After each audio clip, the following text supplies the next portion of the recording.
৬ মাস পরে প্রতিযোগিতামূলক ক্রিকেটে ফিরেছিলেন সাকিব আল হাসান।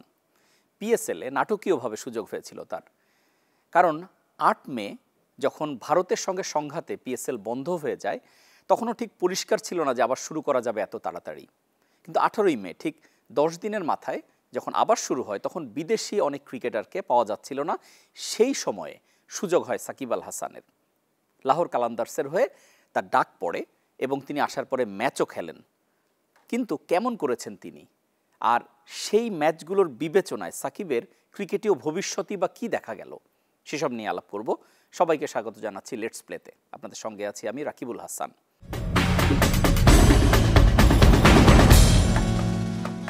সাকিব আল হাসান তার ক্যারিয়ারের সায়ান্নে আছেন এবং এই বিদায়ের ঠিক আগে আগে তিনি বেশ বিরূপ পরিস্থিতির মুখোমুখি হয়েছেন, এটা বলার অপেক্ষা রাখে না।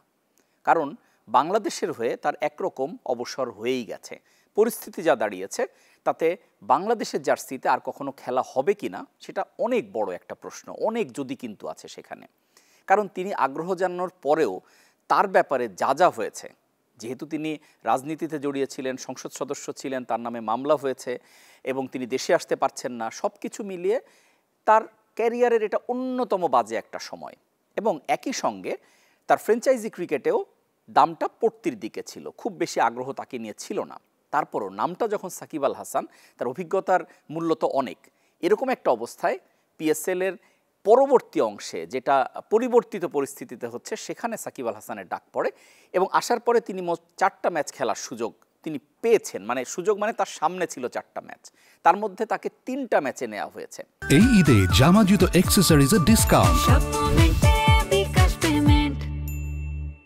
এবং প্রথম সেই 3টা ম্যাচের পারফরমেন্সের ভিত্তিতে সাকিব আল হাসান ফাইনালে গিয়ে, কোয়েটার বিপক্ষে যে ফাইনাল, সেই ফাইনালে গিয়ে সাকিব আল হাসান আর একাদশে নিজেকে রাখতে পারলেন না, মানে তাকে রাখা হলো না।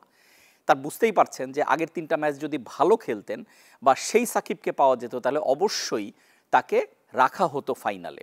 এখন ওই 3 ম্যাচে কি করেছেন সাকিব? ওই 3 ম্যাচের মধ্যে 2টো ম্যাচে ব্যাট হাতে নামার সুযোগ পেয়েছিলেন, কিন্তু দুবারই তিনি শূন্যতে আউট হয়েছেন, ফলে তার ব্যাটে কোনোই রান নেই। আবার যদি বোলিংয়ের কথা বলা হয় তাহলে 3 ম্যাচ মিলে মাত্র 6 ওভার বল করার সুযোগ পেয়েছেন, কোনো ম্যাচেই পুরো কোটা বল করতে পারেননি। এবং এই যে 6 ওভার, সেই 6 ওভারে মাত্র 1টি উইকেট তার নামের পাশে। ফলে এই সাকিব তো আমাদের কারো কাছেই পরিচিত না।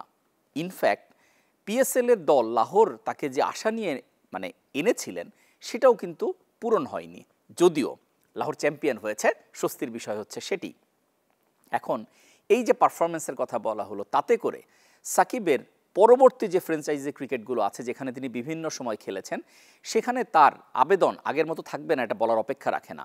আর সাকিবও বুঝে গেছেন যে আসলে বোধহয় ক্রিকেটকে খুব বেশি কিছু দেওয়ার আর তার অবশিষ্ট নেই, কারণ বয়স যেখানে গেছে, যে মানসিক ট্রমার মধ্যে দিয়ে তিনি গেছেন, এবং এখন তিনি যখন পিএসএলে যে সেই সংকেতটা পেলেন তখন তিনি কি করবেন এটা তার বিষয়।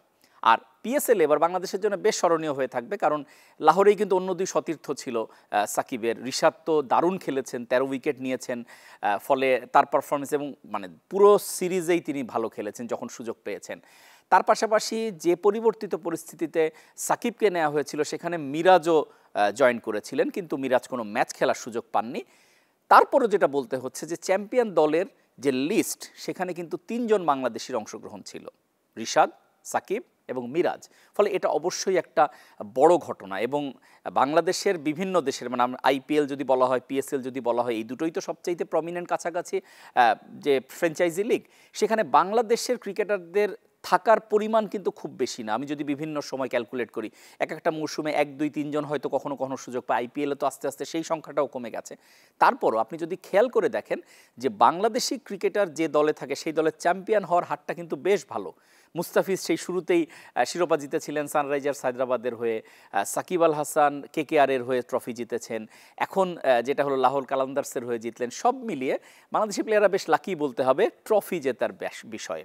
তবে আমরা আলোচনার শুরুটা যেটা করেছিলাম সাকিব আল হাসানকে দিয়ে, তার আসলে পরিস্থিতিটা এখন বেশ ঘোলাটে। আমার কাছে যেটা মনে হয়, যা দেখা গেল পরিস্থিতি, তাতে খুব বেশি সময় আর সাকিবকে ক্রিকেটে দেখা যাওয়ার কথা না।